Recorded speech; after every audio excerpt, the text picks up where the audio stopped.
సార్వత్రిక ఎన్నికలు నిర్వహించడంలో ఎంత ఘోరంగా విఫలమైన ఎన్నికల కమిషన్ గతంలో ఎన్నడూ చూడలేదు.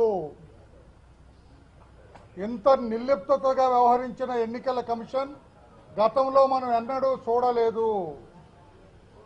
ఈ రోజున 2 కంప్లైంట్స్ ఇచ్చాం.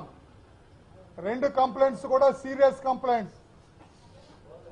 ఇక్కడ కృష్ణా జిల్లాలో ఎన్నికలు అయిపోయిన తర్వాత రిటర్నింగ్ ఆఫీసర్ 2 ఈవీఎంలు అంటే ఎలక్ట్రానిక్ ఓటింగ్ మిషన్లు 2 ఆ ఆర్ఓ రిటర్నింగ్ ఆఫీసర్ ఆయన ఇంటికి తీసుకెళ్లిపోయాడు. ఆయన 24 అవర్స్ ఆయనతోటే పెట్టుకున్నారు. ఆయన తర్వాత వచ్చి నాకు బాగా నిద్ర పట్టింది, అందుకని సకాలంలో రాలేదని మచిలీపట్నంలో కృష్ణా యూనివర్సిటీలో స్ట్రాంగ్ రూమ్ లో హ్యాండ్ ఓవర్ చేస్తారు. ఏమిటిది? How can N RO take EVMs to his residence? ఆయన ఇంటికి ఎలా తీసుకెళ్తాడు? ఇంటికి తీసుకెళ్లిన ఈవీఎంస్ స్ట్రాంగ్ ఉన్నాయా లేవా అని, ఇంటాక్ట్ గా ఉన్నాయా లేదని ఎలా తెలుస్తుంది మనకి?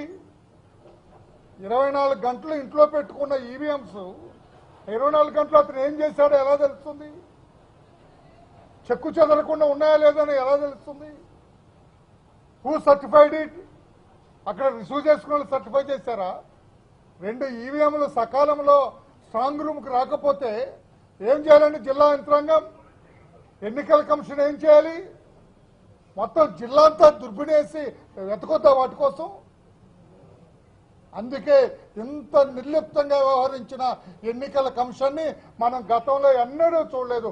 ఇంత పనికిరాని, ఇంత అసమర్థ ఎన్నికల కమిషన్ ని మనం గతంలో ఎన్నడూ చూడలేదని చెప్పి కూడా నేను తెలియజేస్తూ ఉన్నా. ఆయన తీసుకెళ్తారు 24 గంటల తర్వాత, ఇవిగో అంటే వాళ్ళు తీసుకొని లోపల పెట్టుకొని తాళం వేస్తారు. ఇదెక్కడ పరిస్థితి? ఇదెక్కడ పద్ధతి? అందుకే ఈ రోజున ఎలక్టరల్ ఆఫీసర్ కి సిఓ గారికి కంప్లైంట్ ఇచ్చాం. సీరియస్ గా దీని మీద దర్యాప్తు చేయమన్నాం. ఆయన అంటున్నారు కలెక్టర్ గారు ఏమి లేదన్నారు. ఏమి లేదంటే సరిపోతా?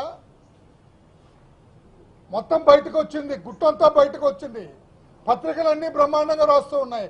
సమాధానం చెప్పవలసిన బాధ్యత జిల్లా యంత్రాంగం మీద ఉంది, సిఇఓ మీద ఉంది, సెంట్రల్ ఎలక్షన్ కమిషనర్ మీద ఉందని చెప్పి కూడా మేము తెలియజేస్తున్నాం. ఇక 2వ కంప్లైంట్ ఉంది.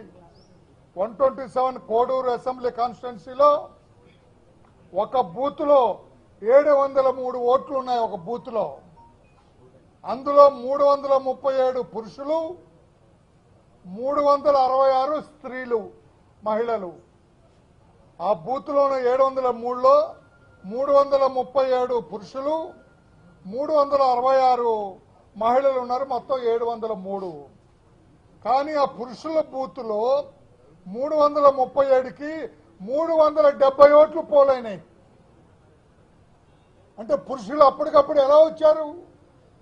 337 ఉండవలసిన బూత్ లో 370 ఓట్లు పోలైనాయి.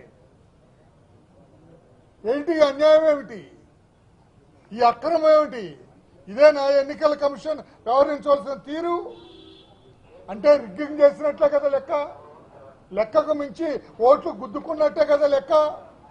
అక్కడ ఆర్ఓ ఏం చేస్తున్నారు? అక్కడ జిల్లా యంత్రాంగం ఏం చేస్తుంది? ఈ రకంగా రిగ్గింగ్ చేసినట్లుగా క్రిస్టల్ క్లియర్ గా కనపడుతుంది. 337కి 370 వచ్చినాయి. ఎక్కడి నుంచి వస్తాయి?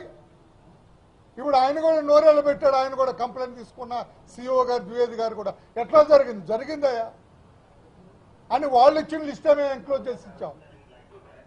అక్కడ ఆర్ఓ ఏ బూత్ లో ఎన్ని ఓట్లు పడ్డాయో ఇస్తే 109% పోలైన. ఇక్కడ 100కి 100% పోలైతే వింత లేదు, కానీ 109% పోలేని.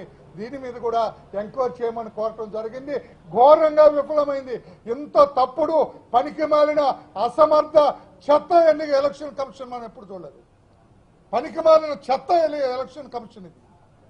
ఇటువంటి ఎలక్షన్ కమిషన్ గతంలో ఎన్నడూ చూడలేదు. కనుక ఇప్పటికైనా ద్వివేది గారు ఈ 2 కంప్లైంట్స్ మీద సీరియస్ గా యాక్షన్ తీసుకుంటే ఏమన్నా ఉపయోగపడుతుంది.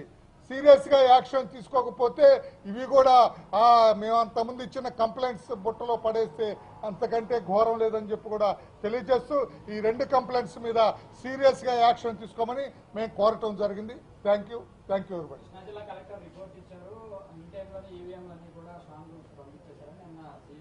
ఆ తప్పుడు రిపోర్ట్ ఎందుకు అవ్వకూడదు? జిల్లా కలెక్టర్ ఇచ్చింది కరెక్ట్ రిపోర్ట్ అని ఎందుకు అనుకోవాలి? ఆయన కూడా ఎంక్వైరీ చేయకుండా ఇచ్చి ఉండొచ్చు. అందుకే ఎంక్వైరీ చేయమంటున్నాం. జిల్లా కలెక్టర్ ఎందుకు ఆ రిపోర్ట్ ఇచ్చారో కూడా ఎంక్వైరీ చేయమంటున్నాం. జిల్లా కలెక్టర్ ఇచ్చినంత మాత్రం అదేం జెన్యూన్ రిపోర్ట్ కాదు. టు సేవ్ హిజ్ స్కిన్ తప్పుడు రిపోర్ట్ ఇచ్చి ఉండొచ్చు. కలెక్టర్ ఇచ్చినంత మాత్రం అదేం జెన్యూన్ రిపోర్ట్ కాదు. అది కూడా ఎంక్వైరీ చేయమని అడుగుతున్నా. చెత్త ఎలక్షన్ కమిషన్ అండి. ఎలక్షన్ కమిషన్ అసలు దానికి ఒక నియమ నిబద్ధత లేకుండా వ్యవహరించింది. చాలా సిగ్గుపడుతున్న ఇటువంటి ఎలక్షన్ కమిషన్ నేతృత్వంలో ఎన్నికలకు వెళ్ళినందుకని చెప్పి కూడా మేము తెలియజేస్తున్నాం. ఎంక్వైరీ చేయమని ఇచ్చాం సార్. మేము ఎంక్వైరీ చేయవలసిన బాధ్యత వాళ్ళ మీద ఉంది. వాళ్ళని చెప్పమానండి. ఆయన కూడా నాలుగు ఖర్చుకున్నాడు కదా, ఇప్పుడు ఆయన చెప్పమానండి.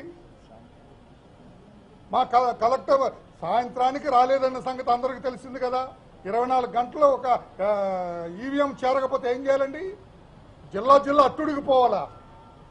24 గంటలు ఆయన పెట్టుకొని ఇంట్లో నిద్రపోతే ఆర్ఓ మీద ఏ యాక్షన్ తీసుకున్నారండి? పోనీ ఇదంతా తప్పైతే పోనీ చెప్పమానండి. కరెక్ట్ టైంకి వచ్చి ఇచ్చారా అని చెప్పమానండి. Right, thank you. Vartavani news channel ఎప్పటికప్పుడు రాజకీయ, సినీ విశేషాలు, స్పోర్ట్స్ మరియు సాంకేతిక పరమైన మరెన్నో విషయాలను మన ముందుకు తెస్తుంది. మరింత సమాచారం కొరకు వార్తావాణి న్యూస్ ఛానల్ ని సబ్స్క్రైబ్ చేయండి.